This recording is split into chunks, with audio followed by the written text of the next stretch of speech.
चलो पहले अलंकार पे ही बात करते हैं। दो प्रकार के अलंकार आप लोगों ने बताए थे कल, कौन कौन से? बोलो यार। और लास्ट में जो बैठा है लड़का, क्या नाम है? हाँ, संदीप। अपना यूनिफॉर्म चेंज कर लो इन छुट्टियों में, ठीक है? जब आओ तो इनके जैसा दिखना, ठीक है? वो थोड़ा अलग लग रहा है। हाँ ठीक है। अलंकार क्या होता है बताओ? अलंकार पे एक लेक्चर ले लेते हैं आज थोड़ा सा। क्या होता है अलंकार? कल बताया था ना। और मैं जब बोल रहा हूँ अलंकार क्या होता है, मुझे एकदम साहित्य वाली परिभाषा नहीं चाहिए, काव्य शास्त्र वाली परिभाषा नहीं चाहिए। सामान्य अर्थों में अलंकार क्या होता है यह पूछ रहा हूँ। क्या होता है अलंकार? फिर देखो ऐसा सर झुका लेते हो, क्या हुआ है? अलंकार ही तो पूछ रहा हूँ। क्या होता है हिमांशु अलंकार? क्या समझते हो अलंकार सुनते ही आपके दिमाग में क्या आता है?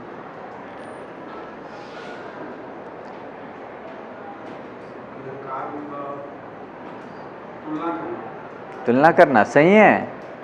किसी और के दिमाग में कुछ और आ रहा है अलंकार का मतलब? बैठ जाओ, खड़े होके बताओ। वो तो ठीक है, काव्य शास्त्र की परिभाषा। सामान्य जीवन में अलंकार क्या होता है?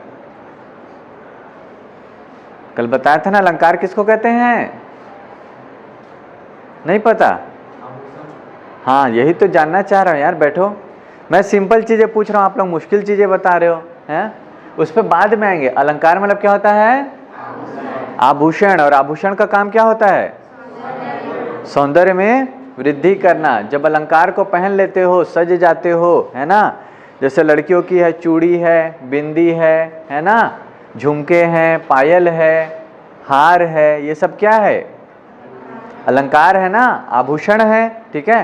कई ये का नाम रहता है अलंकार ज्वेलर्स करके, है ना? आभूषण दुकान का नाम रहता है, सोने चांदी की दुकान, कि वो आभूषण। तो अलंकार मतलब क्या होता है?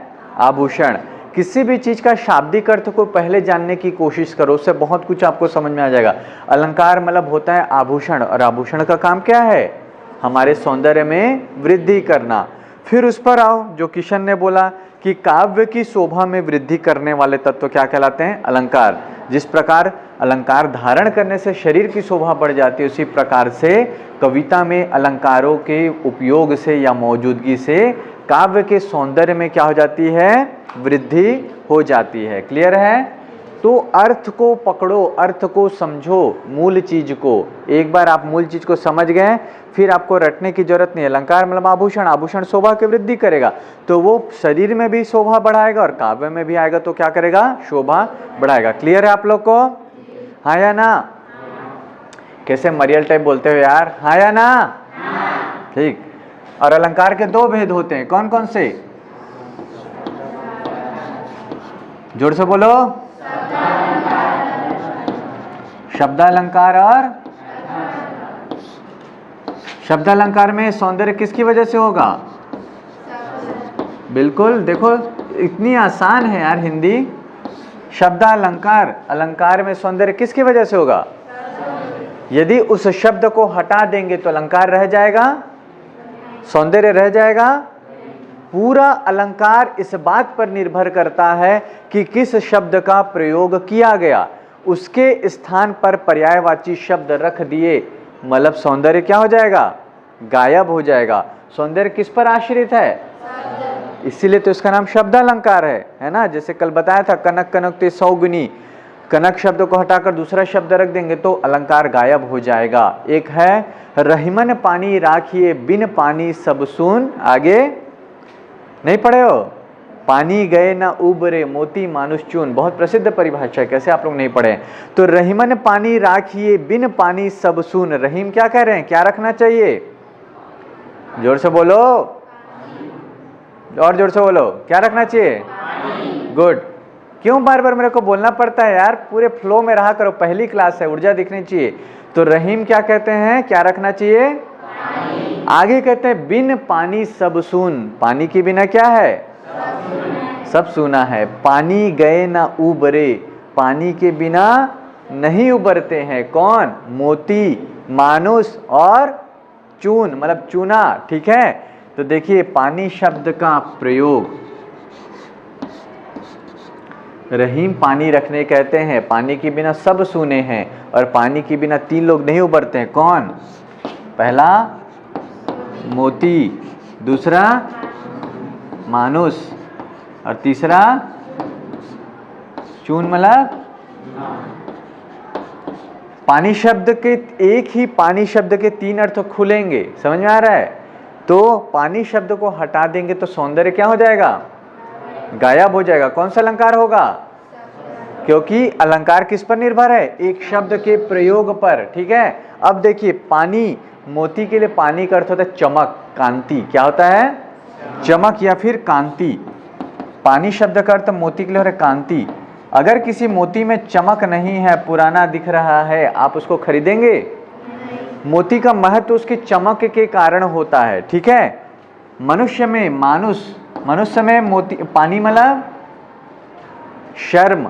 समझ में आ रहा है? इज्जत। ठीक है। जैसे बोलते हैं ना, बहुत पानीदार इंसान है, मतलब कि उसमें काफ़ी क्या है? इज्जत है, सम्मान है। और कुछ लोग निर्लज्ज होते हैं, तो आंखों में जरा भी पानी नहीं, मतलब तुम में जरा भी शर्म नहीं है। ठीक है। तो मनुष्य के लिए पानी का अर्थ क्या है? सम्मान या फिर आपका शर्म, हया, लिहाज। और चूने के लिए पानी का मतलब क्या है? चूने के लिए पानी का मतलब क्या होगा? चूना पोतते होंगे ना घर में, किस में डुबा के पोतते हो? तो ऐसे ही पोत लोगे फोड़ फाड़ के, पाउडर बना के? तो चूने के लिए पानी का मतलब क्या होगा? पानी ही होगा। यही तो होगा ना। तो चूने के लिए पानी क्या है? पानी है, जल है। ठीक है। तो ये पानी सच में पानी है। ठीक है। ये पानी शर्म, हया है ना, आपका सम्मान। और ये पानी क्या है? कांति। एक शब्द का प्रयोग किया है, रहीमन पानी राखे बिन पानी सब सून, पानी गए ना उबरे की जगह कांति गए ना उबरे। तो कांति अर्थ इसके लिए आएगा। मनुष्य के लिए कांति आएगा क्या? चूने के लिए कांति आएगा क्या? नहीं। तो आपका अलंकार खत्म हो गया, जादू खत्म हो गया। अभी पानी का अर्थ तीनों के लिए अलग अलग निकल रहा है, लेकिन आपने सम्मान रख दिया या आपने लाज रख दिया, तो फिर लाज मोती लजाएगा क्या? शर्माएगा नहीं। तो ये खत्म हो गया, ये खत्म हो गया, केवल यहाँ। तो अलंकार खत्म, सौंदर्य समाप्त। मतलब एक शब्द पर पूरा अलंकार टिका हुआ है, इसलिए यह क्या कहलाएगा? शब्द अलंकार। तो जहां भी काव्य में किसी शब्द विशेष के कारण सौंदर्य में वृद्धि होगी, वह क्या अलंकार कहलाएगा? शब्दालंकार। लेकिन जहां काव्य के सौंदर्य में वृद्धि शब्द की वजह से नहीं, बस बल्कि उस शब्द के अर्थ की वजह से होगी, कौन सा अलंकार होगा? थोड़ा सा यहाँ मिस्टेक हो गया, अर्थालंकार। ठीक है। उस शब्द के स्थान पर दूसरा शब्द भी रख देंगे तो भी क्या होगा? सौंदर्य बना रहेगा, क्योंकि सौंदर्य शब्द की वजह से नहीं है, बल्कि किसकी वजह से है? अर्थ की वजह से है। जैसे मैंने बोला था कि किसी को चांद सा रोशन चेहरा कह दो, है ना, या फिर मयंक जैसा चेहरा कह दो, तो भी क्या है? अर्थ एक ही है ना। जैसे कि हिरण जैसे नेत्र कह दो, हिरण के समान आंखें कह दो, हिरणी की जैसी आंखें कह दो, या फिर मृग नैनी कह दो। हिरणी के लिए क्या कहते हैं? मृग भी कहते हैं। तो मृग नैनी से भी वही सौंदर्य और हिरणी जैसी आंखें। समझ में आ रहा है? दोनों में सौंदर्य गायब हो रहा है क्या? तो जहां शब्द की वजह से नहीं, बल्कि उस शब्द के अर्थ की वजह से काव्य में सौंदर्य आ रहा है, वहां कौन सा अलंकार होगा? ठीक है। और एक और भेद मान लिया जाता है जनरली, उभयालंकार। उभय मतलब जो दोनों में कॉमन होगा, जहां सौंदर्य शब्द और अर्थ दोनों की वजह से आए। ठीक है। तो वो उभयालंकार कहलाता है। ठीक है। क्या कहलाता है? शब्द और अर्थ दोनों की वजह से काव्य में सौंदर्य की वृद्धि हो, उसे उभयालंकार। उभय मतलब कॉमन होता है। ठीक है। जैसे कि कुछ जीव होते हैं जो थलचर होते हैं, जो कहाँ निवास करते हैं?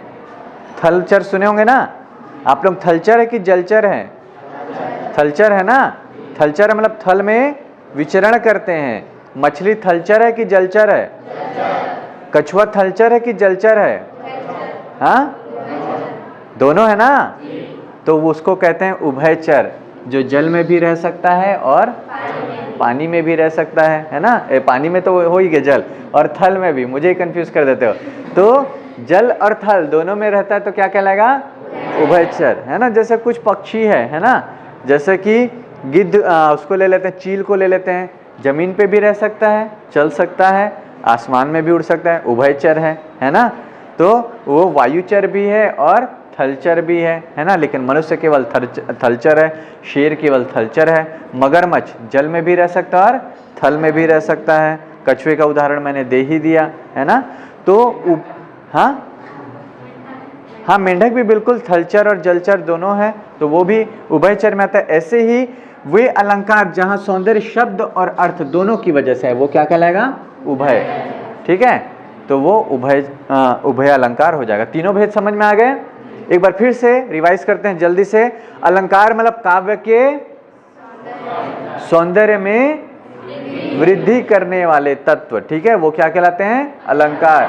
जिस प्रकार आभूषण का काम है आपके सौंदर्य में वृद्धि करना, उसी प्रकार काव्य में अलंकार काव्य के सौंदर्य में वृद्धि करते हैं। अलंकार को मुख्यतः 2 भागों में, लेकिन चाहे तो 3 भागों में भी बांट सकते हैं। मुख्य यही 2 होते हैं। सबसे पहले क्या आता है? जहां काव्य में सौंदर्य किसकी वजह से आएगा? अगर उस शब्द को हटा दे तो सौंदर्य रहेगा या नहीं? नहीं रहेगा। शब्द पर निर्भर होने के कारण शब्द अलंकार। अनुप्रास अलंकार, चारु चंद्र की चंचल किरणें खेल रही थी जलथल में, या चंदू के चाचा ने चंदू की चाची को चांदी के चम्मच से चटनी चटाई, है ना। च शब्द की आवृत्ति है ना, तो चंदू के चाचा ने, है ना, चाचा की जगह क्या है? फलाना व्यक्ति ने फलानी व्यक्ति को, है ना, चांदी के चम्मच से, है ना, टमाटर की चटनी चटाई, तो सौंदर्य रहा नहीं।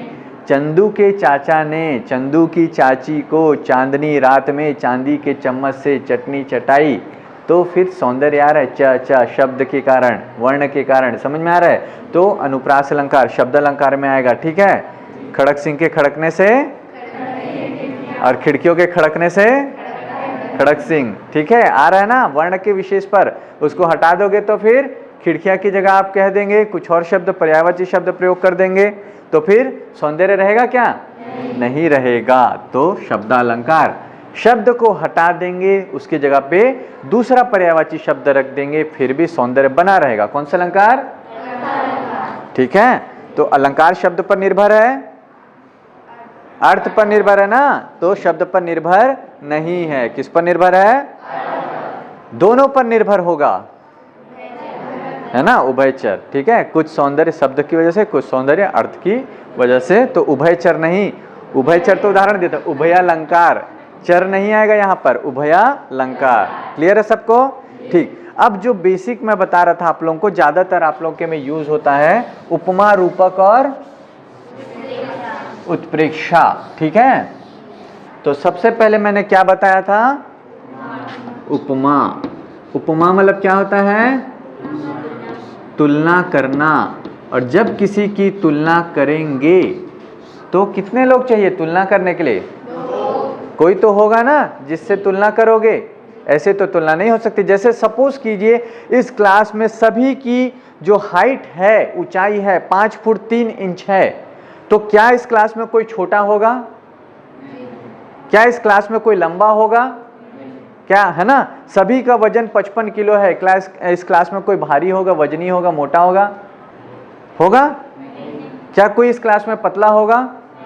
क्योंकि सबका वजन एक समान है, सबकी ऊंचाई एक बराबर है ना।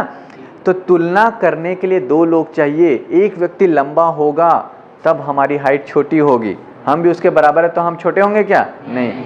तो तुलना करने के लिए कितने पक्ष चाहिए? 2 पक्ष, है ना। और साथ ही में कोई ना कोई समानता होनी चाहिए। ठीक है, जैसे दोनों मनुष्य हैं, अब भाई मनुष्य की तुलना जिराफ से तो नहीं कर सकते, या हाथी से नहीं कर सकते। कोई बहुत मोटा है, बोलेगा सर आप मेरा कैसे मोटा बोल सकते हो, हाथी तो मेरे ज्यादा मोटा है, तो आप उससे तुलना करेंगे, है ना। या कोई बहुत पतला है, बोलेगा सर हिरण भी तो पतला होता है, मुझे कैसे पतला कह रहे हो? होगा नहीं, है ना। तो तुलना करने के लिए कुछ ना कुछ समान धर्म होना चाहिए। तो तुलना के लिए सबसे पहले 2 पक्ष चाहिए। कितने पक्ष चाहिए? 2। जिसकी तुलना की जाए उसको क्या कहेंगे? हाँ, वेरी गुड। जिसकी तुलना की जाए उसको उपमेय, और जिससे तुलना की जाए उपमान, है ना। हमेशा उपमान मतलब याद रखना, जिसकी उपमा दी जाए तो वो उपमान, और जिसकी तुलना की जाए वो उपमेय। ठीक है, तो कल मैंने कहा था चांद सा रोशन चेहरा, तो किसकी तुलना कर रहे हैं? चांद की तुलना कर रहे हैं, चेहरे की तुलना कर रहे हैं ना। और किससे कर रहे हैं? है ना। तो चेहरा क्या होगा और चांद क्या होगा? उपमान। ठीक है, चेहरा है या चांद खिला, है ना, जुल्फ घनेरी शाम है क्या, सागर जैसी आंखों वाली, ये तो बता तेरा नाम है क्या। सब में अलंकार है कि नहीं? ठीक है, तो एक उपमेय होगा, एक उपमान होगा, जिसकी तुलना की जाए और जिससे तुलना की जाए, दोनों में एक समान धर्म होगा। क्या होगा? समान धर्म। इन दोनों में, चांद और चेहरे में समान धर्म क्या है? समानता क्या है? वेरी गुड, क्या है?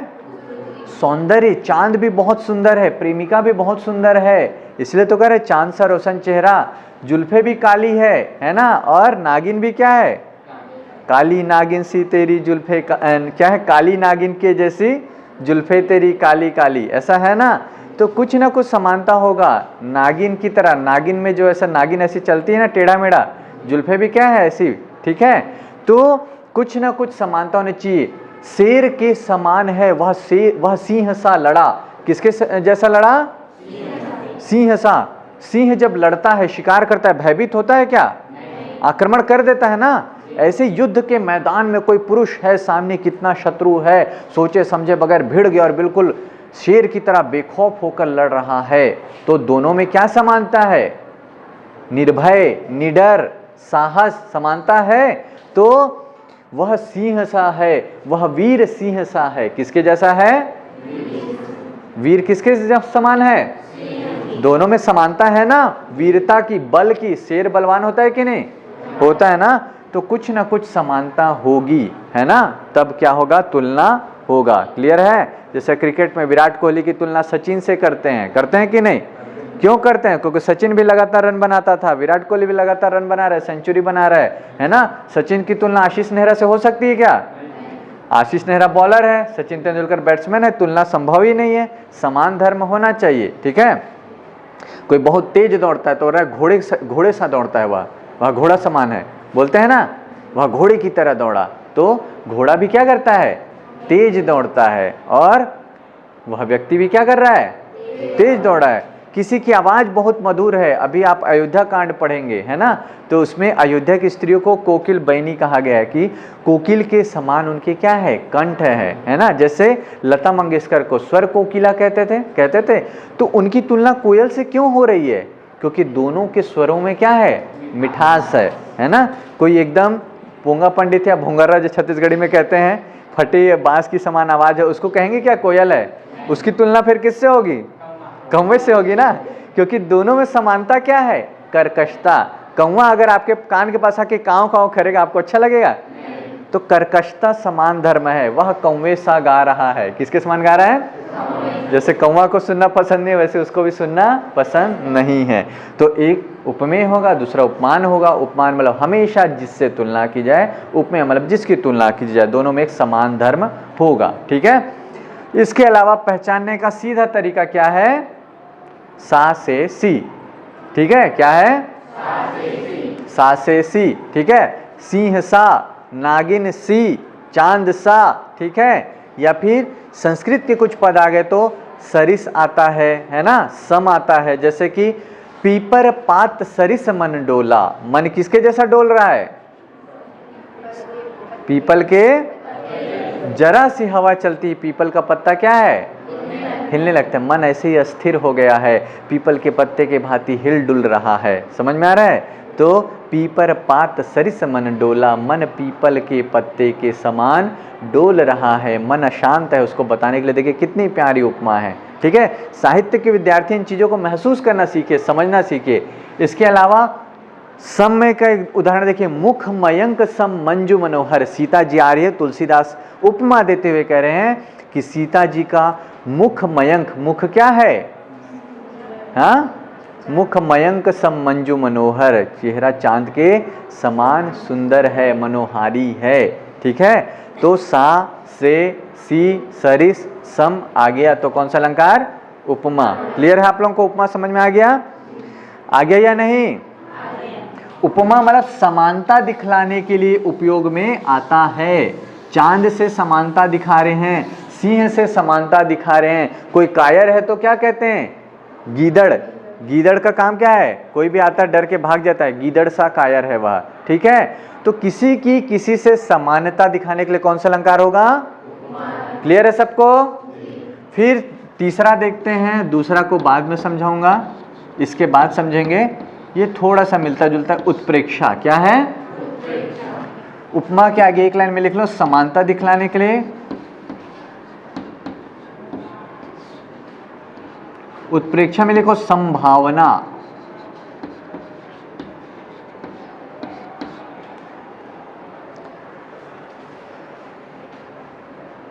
उत्प्रेक्षा क्या करेगा? जोर से बोलो, संभावना, ठीक है। तो ये बोलेगा उसके समान दिखता है, मेरी प्रेमिका, मेरी गर्लफ्रेंड चांद के समान दिखती है ना। मेरा बॉयफ्रेंड घोड़े के जैसा दिखता है, हाथी के जैसा मोटू है ना। तो क्या है? समानता है, संभावना, मतलब समानता नहीं। मेरी प्रेमिका इतनी सुंदर है मानो चांद हो, ठीक है, मनो या जैसे चांद हो, ठीक है। एक लड़की को देखा तो ऐसा लगा, कैसा लगा? कैसा लगता है आप लोग को? जैसे गाना है ना, खिलता गुलाब हो, जैसे सागर का शायर का ख्वाब हो, जैसे मंदिर की उजली किरण। तो जहां समानता नहीं बता रहे, एक लड़की चांद सी है बोलेंगे तो उपमा, लड़की इतनी सुंदर है जैसे चांद हो, जैसे खिलता गुलाब हो, जैसे शायर का ख्वाब हो, जैसे मंदिर में हो कोई जलता दिया, जैसे सूरज की पहली किरण, जैसे चांदनी रात। तो जहां संभावनाएं हैं, वो ऐसा लड़ रहा था युद्ध में जैसे शेर हो, ठीक है, शेर सा लड़ रहा था। उपमा, जैसे शेर हो या मानो शेर हो, उसमें इतना बल है जैसे वह कोई हाथी हो। समझ में आ रहा है?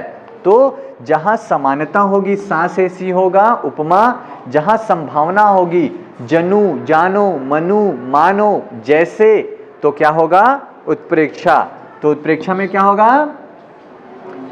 हाँ जोर से बोलो यार, संभावना। उपमा में क्या होगी? समानता। और समझ में आ गया? उत्प्रेक्षा समझ में आ गया ना? जैसे, ठीक है। उसके बाद रूपक, तीसरा क्या है? रूपक।